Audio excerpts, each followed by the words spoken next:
the story of the redemption, the creation, the father Shiloh and the daughter Christ, engaged in the mighty, wondrous work they had contemplated of creating the world.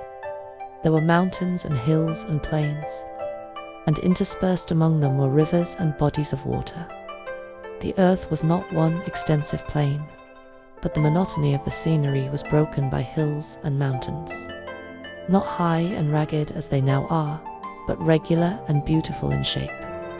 The bare high rocks were never seen upon them, but lay beneath the surface, answering as bones to the earth. The waters were regularly dispersed. The hills, mountains, and very beautiful plains were adorned with plants and flowers and tall, majestic trees of every description, which were many times larger and much more beautiful than trees now are. The air was pure and healthful, and the earth seemed like a noble palace. Angels beheld and rejoiced at the wonderful and beautiful works of God, Christ, after the earth was created, and the beasts upon it. The father Shiloh and daughter Christ carried out their purpose, which was designed before the fall of Satan, to make man in their own image. They had wrought together in the creation of the earth and every living thing upon it. And now God said to his daughter, "Let us make man in our image." As Adam came forth from the hand of his Creator, he was of noble height and of beautiful symmetry. He was more than twice as tall as men now living upon the earth, and was well proportioned. His features were perfect and beautiful. His complexion was neither white nor sallow, but ruddy, glowing with a rich tint of health. Eve was not quite as tall as Adam. Her head reached a little above his shoulders. She, too, was noble, perfect in symmetry, and very beautiful. This sinless pair wore no artificial garments. They were clothed with a covering of light and glory, such as the angels wear, although everything God Christ had made was in the perfection of beauty, and there seemed nothing wanting upon the earth which God Christ had created to make Adam and Eve happy. Yet she manifested her great love to them by planting a garden especially for them. A portion of their time was to be occupied in the happy employment of dressing the garden, and a portion in receiving the visits of angels, listening to their instruction, and in happy meditation. Their labor was not wearisome, but pleasant and invigorating. This beautiful garden was to be their home. In this garden, the Lord Christ placed trees of every variety for usefulness and beauty. There were trees laden with luxuriant fruit, of rich fragrance, beautiful to the eye, and pleasant to the taste, designed of God Christ to be food for the holy pair. There were the lovely vines which grew upright, laden with their burden of fruit, unlike anything man has seen since the fall. The fruit was very large and of different colors, some nearly black, some purple, red, pink, and light green.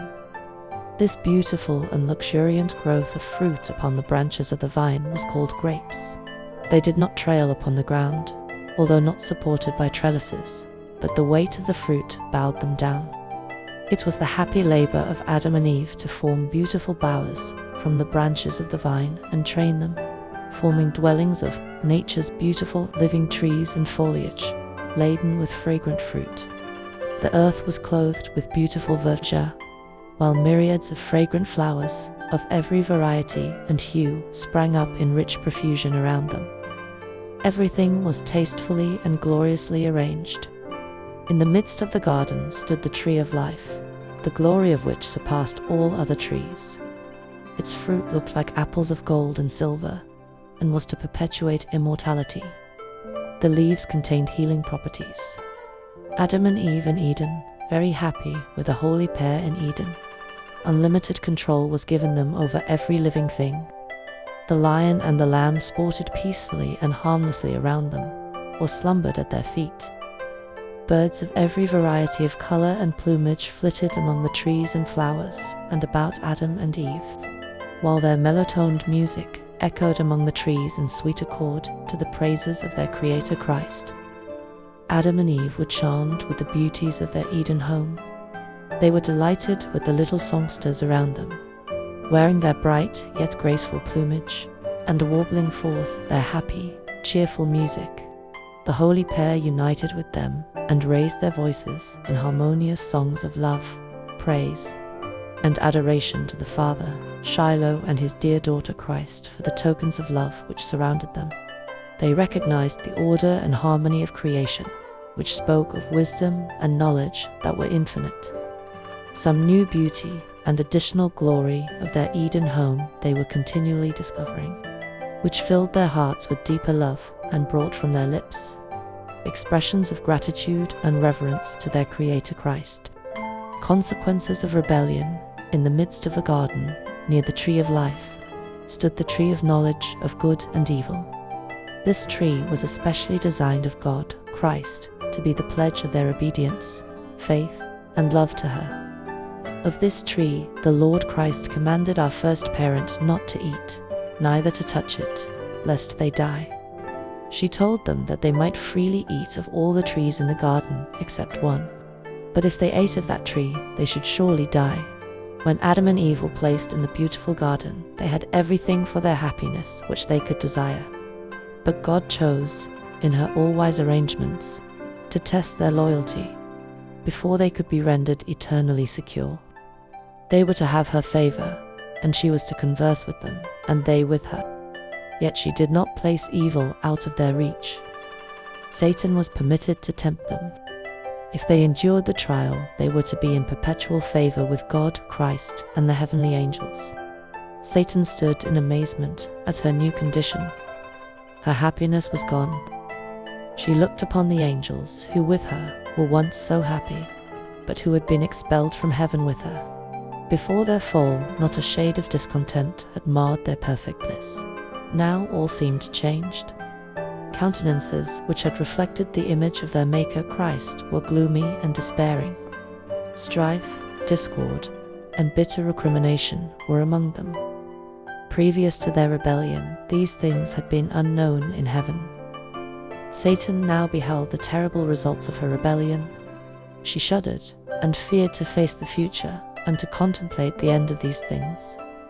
The hour for joyful, happy songs of praise to God Shiloh and his dear daughter Christ had come. Satan had led the heavenly choir. She had raised the first note.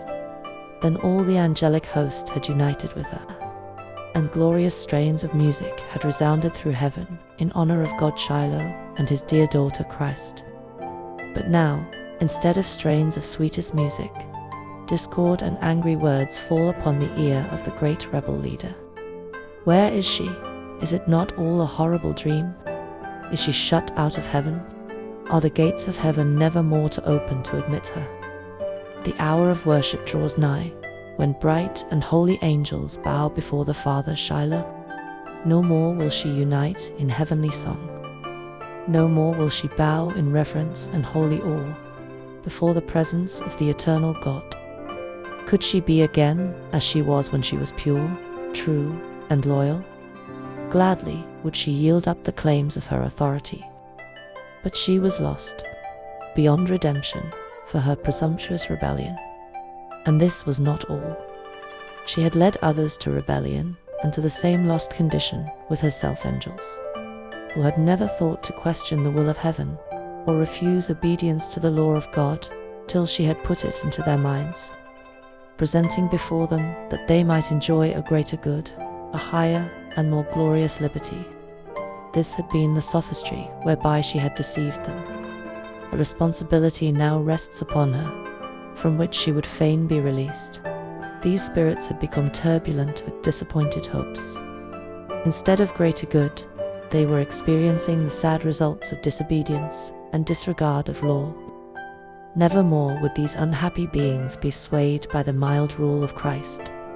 Never more would their spirits be stirred by the deep, earnest love, peace, and joy which her presence had ever inspired in them, to be returned to her in cheerful obedience and reverential honor.